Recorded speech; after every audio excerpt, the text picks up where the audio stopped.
is the EU FNCS Grand Finals. And already we're starting off hot. A fight I think everybody has had their eyes on since his return. Mongrel and Savage, with Mongrel already down, but Savage is his chance to go big. 35 shields, well, not a lot being drained off, but shots on multiple members. Savage has one, almost going down altogether. That's Nate, but the fight continues. Savage goes down, even with a knock.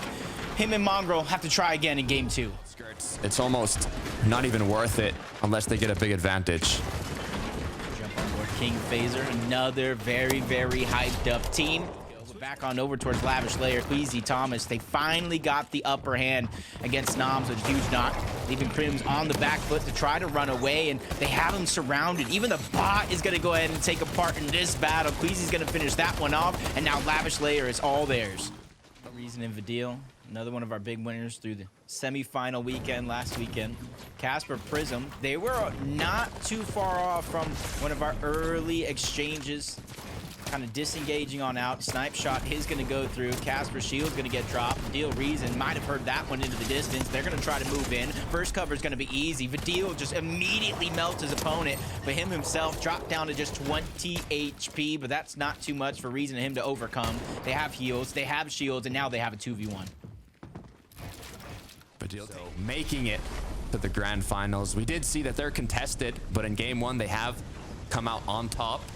So they are definitely starting off strong. And look at this, Jacob. 3 separate duos all at the same time going for Rift Island. Yeah, even though it doesn't grant you points, there's just so much loot to gather up there. The elevation, the heals, it's just a huge resurgence to your game plan. And somehow Veno is going to be the one on top of the mountain. Tayson trying to farm up, but he's just like all-seeing eye, gathering information for him and Tayson. And as soon as they don't like the position, they're going back to farming up. A lot of players here stuck now on top of Rift Island have to make that decision. Do they actually want to contest the point, or just find their position at the top and try to shoot around? Damage. Yeah, and I can see the forecast tower card just left there on the ground. Pink and Vico, I really don't think they had a chance to actually grab the forecast. With Kiro and Kudo contesting it, Veno and Tayson making their way, it's almost one of those things in the game that's very, very useful that goes to the wayside. Pink is going to go ahead and lead that charge. No shields on to Vico really to follow up, but I imagine they're just holding their spot here, grabbing 2 different boxes for now, so that way they can try to get 2 different angles on any teams rotating on this part of the zone. Duos contesting it. They're just 44 above the current threshold as they quickly decide it's going to be Sinet and Vanyak's box that they want to get into. Straight into the action as Veno gets a wall replace, unable to connect his first pump shot. Now, the danger of the surrounding duos is the shots and the pressure is going to come in. Such high risk, high reward play very, very early for Veno and Tayson. But seeing as they are 44 above the threshold instead of below, they're going to box themselves up as a just-in-case, a plan B, while they try to look for shots elsewhere. It does have the Thunderburst, does have the Reaper Sniper. Can definitely pick up a ton of damage in the blink of an eye. Tayson spotting a player out. Veno's going to try to land a shot. Doesn't click through, and you can see they're falling below that damage threshold, and you see their plan B behind them. Tayson's looking at it, seeing when do they go versus when do they continue to do this. Now drop down to 31 above. As the pressure continues, so does the risk. Tayson now desperately looking at multiple angles. Where's that option? Where's that opportunity going to open up? Is it going to be another duo peeking who needs damage? But you got to be careful. You see that reflection from the sniper scope. It's terrifying, especially if it connects onto you. But at the same time, if you can just land one big shot, it could be enough, as now they've decided it might be time to get towards the box fights. One pump shot could be all it takes, as Tayson is going to be on the receiving end. Yeah, nice counter shot coming out from Banyak to deal a huge amount of damage. Sined's got to be careful, though. You can't deal too much damage to those builds to break it down, just like the counterparts. Piece control is going to be tricky on the other side, but now they are below. Veno, Tayson continuously falling, stalling themselves out. Now they're being forced here by Storm Surge to try to interact, but Tayson landing a couple shots through the builds, going to climb them up that Storm Surge threshold, but still not enough to be over. In about 30 seconds, this will activate and put them in a tougher spot than they are right now. Big pots being dropped, being split between the duo as they continue to just look at the box fight. But in the meantime, there's so many duos now rotating in their surroundings down below. You can see Tayson heard a bit of the action. You can see it's actually Bevy's Pablo just in front of their box here, as they've maybe decided they don't want to continue the box fight with the players close. Double pickaxe comes through directly into the box. This is all or nothing. Somehow Taysom was able to squeak in. He gets the knock. It's going to be a trade, though. Veno's down. Bevy's going to be the sacrifice on the other side. Nobody really taking note of this fight just yet. Pablo's trying to heal up. Tayson's trying to give himself more space. There is a chance he can get Veno back, but he has to build himself space, and he's doing the perfect plays to give himself a chance back into this game. But Vaniax and Ed, they hear noise going down, and they focus the other solo out. So Veno, Tayson, I think this is going to be successful, and another chance into this game. Huge success. Veno did get knocked down, but all they wanted was that damage. And they got the damage without even losing a player. Multiple reboots and a huge VR. You're seeing what Storm Surge is doing to so many players around the lobby. Pixel forced to try to go in, low on Surge. Vidil makes easy work of that one, picks up the second elimination of the game for himself. 2 total for the team, and now they're following in tandem along with Malibuka Mustache. And with that Flowberry Fizz, they're gonna pass them up, and this is their chance to get to the zone and then begin to worry about that Surge. And Small Fry just wasn't enough to gain the HP and go to zone, but Tayson, Veno, back where we've seen him before, in yet another fight, but this time around 200 above the damage threshold. They're gonna have more control over their game from here on out. With 41 players, 23 teams still left alive. Even though they're a full duo, there's 5 solos running around this lobby trying to collect those solo points. They were put into panic from Storm Surge. They were forced to go all in.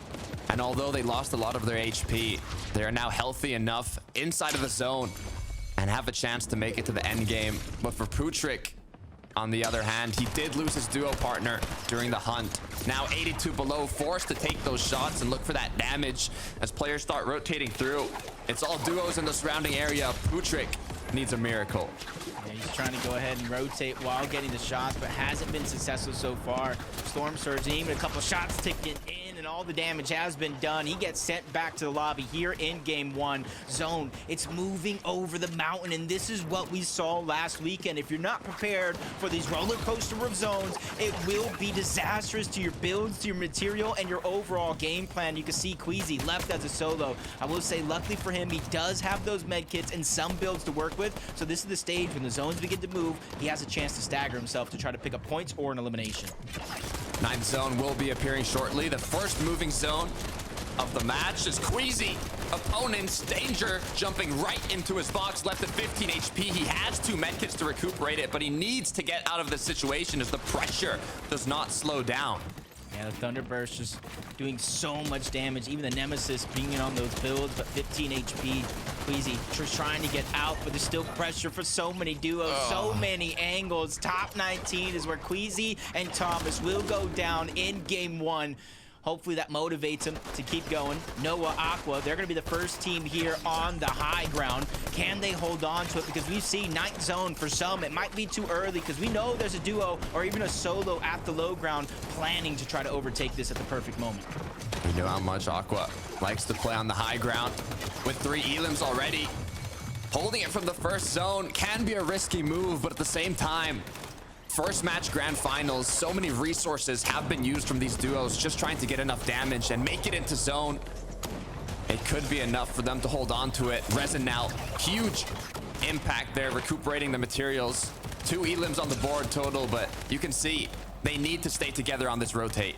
Yeah, it wasn't a ton, but those siphon mats are getting him from point A to point B, allowing him to pop the big pot, get his shields back. Cammy by himself, but luckily for them, out of the duo, he's the one that typically does carry the HP heals. Top 16, still got more points to gather and doing a good job of staying ahead of the game. Sees the zone, going up the mountain. He's trying to beat every team there as Pink and Vico went down to Pablo, who lost his teammate Bevies early on in this game.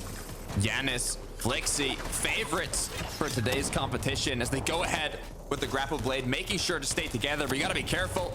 It is Cammy close by. Do they know that it's a solo as they continue to tarp ahead of zone? Yeah, Giannis, Flixie trying to make their way in from Cash Cup first place to first game of the FNCS, willing to break that curse and make it so, but Vidil gets down along the way. Reason stuck by himself, and he's doing a fantastic job moving through these builds, almost unseen. Last medkit now being put to good use, seeing if he can find a rotate here. He is going to be on the backside, so we'll have more options on how to rotate in. Malibuka in a similar situation. No medkit, though. No Flowberry Fizz. He has that momentum boost from popping it, but it's only going to last so long as now Vanyak, Sined, they're going for height. This is their chance, but they immediately get stuffed and shut down. He even knocked as Noah and Aqua, they're able to solidify it and keep a hold of that high ground for now. But he runs into Pablo, but same song, different dance. He goes ahead and gets another elimination, bringing their total of 6. Another one on the books as Malibuka goes down as well. Flixie now left as a solo. He is going to be forced to pop a medkit in zone. This is his chance, though. Placement points for consistency on that leaderboard with his teammate going down. Sined trying to do the same thing as Aqua and Noah on the high ground, putting down an immense amount of pressure. Dioxy and Cade, 7 eliminations. They're looking like some of the most healthy team in this lobby outside of the high ground. 11 players up, 8 duos.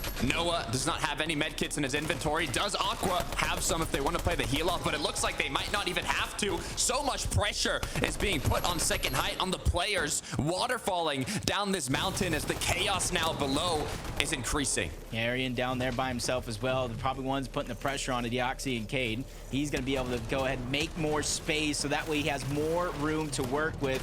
Nobody's really taking note. He's that meat in the middle. Bottom layer, though, now trying to chop it down into the palm of their hands. 3-team FNCS final for game 1. Aqua, Noah, they lose high ground at the worst possible moment. Noah goes down. Cade gets dropped. It's all up to Loki, who gets another elimination, bringing it down to a 1v1, but he doesn't have heals. It's all up to Aqua. He's going back in with 1 flopper left. He's going to use it, ready to fight it, but he goes down. Loki takes down Aqua and takes game 1.